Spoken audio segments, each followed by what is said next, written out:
ಸ್ನೇಹಿತರೆ, ನಮ್ಮ ಭಾರತದ ರಕ್ಷಣಾ ಬೆಳವಣಿಗೆಗಳ ಪ್ರತಿಯೊಂದು ಸುದ್ದಿಯೂ ನಿಮಗೆ ತಲುಪಬೇಕೆಂಬುದು ನಮ್ಮ ಉದ್ದೇಶ. ನಿಮ್ಮ ಒಂದು ಸಬ್ಸ್ಕ್ರೈಬ್ ನಮಗೆ ದೊಡ್ಡ ಪ್ರೋತ್ಸಾಹ. ದಯವಿಟ್ಟು ಸಬ್ಸ್ಕ್ರೈಬ್ ಮಾಡುವುದರ ಮೂಲಕ ಪ್ರೋತ್ಸಾಹ ನೀಡಿ ಎಂದು ನಿಮ್ಮಲ್ಲಿ ಕೇಳಿಕೊಳ್ಳುತ್ತೇವೆ. ನಮಸ್ಕಾರ ಗೆಳೆಯರೇ, ದೇಶ ಪ್ರೇಮಿಗಳೇ, ನಮ್ಮ ಕನ್ನಡ ಡಿಫೆನ್ಸ್ ನ್ಯೂಸ್ ಯೂಟ್ಯೂಬ್ ಚಾನಲ್ಗೆ ಸ್ವಾಗತ ನಿಮಗೆ.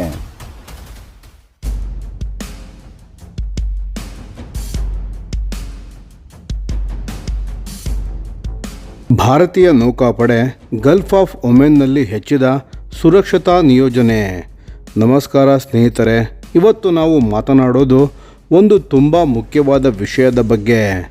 ವೆಸ್ಟ್ ಏಷ್ಯಾನಲ್ಲಿ ಉದ್ವಿಗ್ನ ಪರಿಸ್ಥಿತಿ ಇರೋ ಸಮಯದಲ್ಲಿ ಭಾರತೀಯ ನೌಕಾಪಡೆ ತನ್ನ ಸಮುದ್ರ ಸುರಕ್ಷತೆಯನ್ನು ಗಣನೀಯವಾಗಿ ಬಲಪಡಿಸಿದೆ. ಮೊದಲು ಪರಿಸ್ಥಿತಿಯ ಬಗ್ಗೆ ಅರ್ಥ ಮಾಡಿಕೊಳ್ಳೋಣ. ವೆಸ್ಟ್ ಏಷ್ಯಾ ಅಂದರೆ ನಾವು ಮಿಡಲ್ ಈಸ್ಟ್ ಅಂತ ಕರಿತೀವಲ್ಲ, ಆ ಪ್ರದೇಶದಲ್ಲಿ ಈಗ ಸಾಕಷ್ಟು ಉದ್ವಿಗ್ನತೆ ಇದೆ. ಇದು ಜಾಗತಿಕ ಇಂಧನ ಸುರಕ್ಷತೆಯ ಮೇಲೆ ನೇರ ಪರಿಣಾಮ ಬೀರ್ತಿದೆ ಎಂಬ ಆತಂಕ ಎಲ್ಲ ದೇಶಗಳಲ್ಲಿದೆ. ಭಾರತಕ್ಕೆ ಹೆಚ್ಚಿನ ತೈಲ ಬರೋದೇ ಈ ದಿಕ್ಕಿನಿಂದ. ಹಾಗಾಗಿ ಈ ಸಮುದ್ರ ಮಾರ್ಗ ನಮಗೆ ಅತ್ಯಂತ ನಿರ್ಣಾಯಕವಾಗಿದೆ. ಈಗ ನಡೆಯುತ್ತಿರೋದು ಏನು ಅಂತ ನೋಡೋಣ.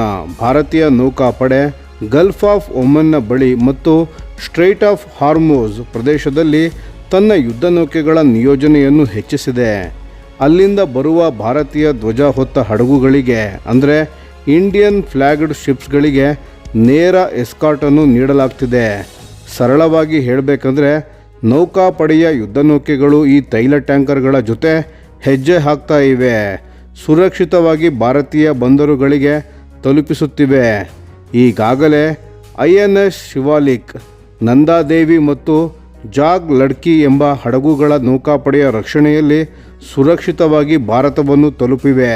ಇದಕ್ಕೆ ಒಂದು ವ್ಯವಸ್ಥಿತ ಚೌಕಟ್ಟು ಕೂಡ ಇದೆ. ಅದರ ಹೆಸರು ಮಿಷನ್ ಬೇಸ್ಡ್ ಡೆಪ್ಲಾಯ್ಮೆಂಟ್. 2017ರಿಂದಲೇ ಭಾರತೀಯ ನೌಕಾಪಡೆ ಗಲ್ಫ್ ಆಫ್ ಒಮೆನ್ನ ಬಳಿ ಕನಿಷ್ಠ ಒಂದು ಯುದ್ಧ ನೌಕೆಯನ್ನು ಶಾಶ್ವತವಾಗಿ ನಿಯೋಜಿಸುತ್ತಾ ಬಂದಿದೆ. ಆದರೆ ಈಗಿನ ಉದ್ವಿಗ್ನ ಪರಿಸ್ಥಿತಿಯನ್ನು ನೋಡಿ ಈ ಸಂಖ್ಯೆಯನ್ನು ಮೊದಲು 1ರಿಂದ 3ಕ್ಕೆ ಹೆಚ್ಚಿಸಲಾಯಿತು ಮತ್ತು ಈಗ ಅದನ್ನು ಇನ್ನೂ ಕೂಡ ಹೆಚ್ಚಿಸಲಾಗಿದೆ. ನಿಖರ ಸಂಖ್ಯೆಯನ್ನು ಭದ್ರತಾ ಕಾರಣಗಳಿಗಾಗಿ ಬಹಿರಂಗಪಡಿಸಿಲ್ಲ. ಇದೇ ಚೌಕಟ್ಟಿನ ಅಡಿ ಭಾರತೀಯ ನೌಕಾಪಡೆ ಜಗತ್ತಿನ 6 ಬೇರೆ ಬೇರೆ ಸಮುದ್ರ ಪ್ರದೇಶಗಳಲ್ಲಿ ನಿರಂತರ ಉಪಸ್ಥಿತಿಯನ್ನು ಕಾಯ್ದುಕೊಳ್ಳುತ್ತಿದೆ. ಇದರ ಜೊತೆಗೆ ಈ ಪ್ರದೇಶದಲ್ಲಿ 2 ಪ್ರಮುಖ ನೌಕಾ ಕಾರ್ಯಾಚರಣೆಗಳು ಸದ್ಯ ಸಕ್ರಿಯವಾಗಿ ನಡೀತಿವೆ. ಮೊದಲನೆಯದು ಆಪರೇಷನ್ ಸಂಕಲ್ಪ್. ಇದು ಗಲ್ಫ್ ಆಫ್ ಒಮೆನ್ನಲ್ಲಿ ನಡೆಯುತ್ತಿದ್ದು ವ್ಯಾಪಾರಿ ಹಡಗುಗಳ ಸುರಕ್ಷಿತ ಸಂಚಾರವನ್ನು ಖಾತ್ರಿಪಡಿಸಲು ಈ ಆಪರೇಷನ್ ನಡೆಯುತ್ತಿದೆ. ಎರಡನೆಯದು ಗಲ್ಫ್ ಆಫ್ ಏಡನ್ನಲ್ಲಿ ಆ್ಯಂಟಿ ಪೈರಸಿ ಆಪರೇಷನ್, ಅಂದರೆ ಸಮುದ್ರ ದರೋಡೆಕೋರರ ವಿರುದ್ಧ ನಡೆಸ್ತಿರೋ ಕಾರ್ಯಾಚರಣೆ. ಇನ್ನು ಸರ್ಕಾರ ಏನು ಹೇಳ್ತಿದೆ ಅಂತ ನೋಡಿ. ಸ್ಟ್ರೈಟ್ ಆಫ್ ಹಾರ್ಮುಜ್ನ ಪಶ್ಚಿಮ ಭಾಗದಲ್ಲಿ ಈಗ 22 ಭಾರತೀಯ ಹಡಗುಗಳು ಇವೆ ಅಂತ ಸರ್ಕಾರ ಹೇಳಿದೆ. ಮಿನಿಸ್ಟ್ರಿ ಆಫ್ ಎಕ್ಸ್ಟರ್ನಲ್ ಅಫೇರ್ಸ್ ಮುಖವಾಣಿ ರಣಧೀರ್ ಜೈಸ್ವಾಲ್ ಅವರು ಹೇಳಿದ್ದೇನೆಂದರೆ, ಭಾರತೀಯ ನೌಕಾಪಡೆ ಮುಖ್ಯವಾಗಿ ಆ್ಯಂಟಿ ಪೈರಸಿ ಮಿಷನ್ಗಾಗಿ ಈ ಪ್ರದೇಶದಲ್ಲಿದ್ದು ಸಮುದ್ರ ಸುರಕ್ಷತೆಗೆ ಸಂಬಂಧಿಸಿದ ಹಲವು ಉಪಕ್ರಮಗಳನ್ನು ಬೆಂಬಲಿಸುತ್ತಿದೆ ಎಂದು ತಿಳಿಸಿದ್ದಾರೆ. ಭಾರತ ಈ ನಿಯೋಜನೆಯನ್ನು ಕೇವಲ ಗಲ್ಫ್ ಆಫ್ ಒಮೆನ್ಗೆ ಸೀಮಿತಗೊಳಿಸಿಲ್ಲ. ಸಿಚೆಲ್ಸ್ ಬಳಿ ನೌಕಾಪಡೆ ಇದ್ದು ಕೇಪ್ ಆಫ್ ಗುಡ್ ಹೋಪ್ ಮಾರ್ಗದಲ್ಲಿ ಸಂಚರಿಸುವ ಹಡಗುಗಳ ರಕ್ಷಣೆ ಮತ್ತು ಸಮುದ್ರ ದರೋಡೆ ತಡೆಯಲು ಕಾರ್ಯನಿರ್ವಹಿಸುತ್ತಿದೆ. ಮಾಲ್ಡೀವ್ಸ್ ಹತ್ತಿರ, ಅಂಡಮಾನ್ ಮತ್ತು ನಿಕೋಬಾರ್ ಐಸ್ಲ್ಯಾಂಡ್ನ ಬಳಿ ಮತ್ತು ಬೇ ಆಫ್ ಬೆಂಗಾಲ್ನಲ್ಲಿ ಅಂದರೆ ಮಯನ್ಮಾರ್, ಬಾಂಗ್ಲಾದೇಶ್ ಸಮುದ್ರ ಪ್ರದೇಶದಲ್ಲೂ ಭಾರತದ ನೌಕಾ ಉಪಸ್ಥಿತಿ ಇದೆ. ಈ ನಿಯೋಜನೆಗಳ ಸಮಯದಲ್ಲಿ ಭಾರತೀಯ ನೌಕಾ ಹಡಗುಗಳ ಮಿತ್ರ ದೇಶಗಳ ನೌಕಾಪಡೆಗಳ ಜೊತೆಗೆ ಸಂಯುಕ್ತ ಕಸರತ್ತು ಕೂಡ ನಡೆಸ್ತವೆ ಮತ್ತು ಅಗತ್ಯ ಬಿದ್ದಾಗ ಮಾನವೀಯ ನೆರವು ರಕ್ಷಣಾ ಕಾರ್ಯಾಚರಣೆಗಳನ್ನು ಕೈಗೊಳ್ಳುತ್ತವೆ. ಒಟ್ಟಾರೆ ಹೇಳಬೇಕೆಂದರೆ ವೆಸ್ಟ್ ಏಷ್ಯಾನಲ್ಲಿ ಪರಿಸ್ಥಿತಿ ಎಷ್ಟೇ ಕಠಿಣವಾದರೂ ಭಾರತದ ಇಂಧನ ಸರಬರಾಜು ಮತ್ತು ವ್ಯಾಪಾರ ಮಾರ್ಗಗಳು ಸ್ಥಗಿತಗೊಳ್ಳದಂತೆ ನೋಡಿಕೊಳ್ಳೋ ಹೊಣೆಯನ್ನು ಭಾರತೀಯ ನೌಕಾಪಡೆ ಅತ್ಯಂತ ಸಮರ್ಥವಾಗಿ ನಿರ್ವಹಿಸುತ್ತಿದೆ. ಇದು ನಿಜಕ್ಕೂ ಭಾರತದ ಸಾಮರ್ಥ್ಯ ಮತ್ತು ದೂರದೃಷ್ಟಿಯ ಒಂದು ಪ್ರತಿಬಿಂಬ.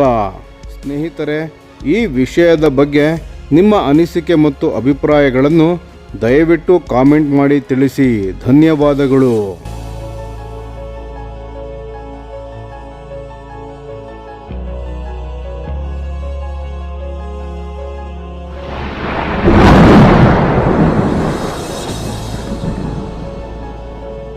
ಈ ವಿಡಿಯೋ ನಿಮಗೆ ಇಷ್ಟವಾಗಿದ್ದರೆ ಲೈಕ್ ಮಾಡಿ ಮತ್ತು ನಮ್ಮ ಚಾನೆಲನ್ನು ಸಬ್ಸ್ಕ್ರೈಬ್ ಮಾಡಿ ಹಾಗೂ ಬೆಲ್ ಐಕಾನ್ ಒತ್ತಿ.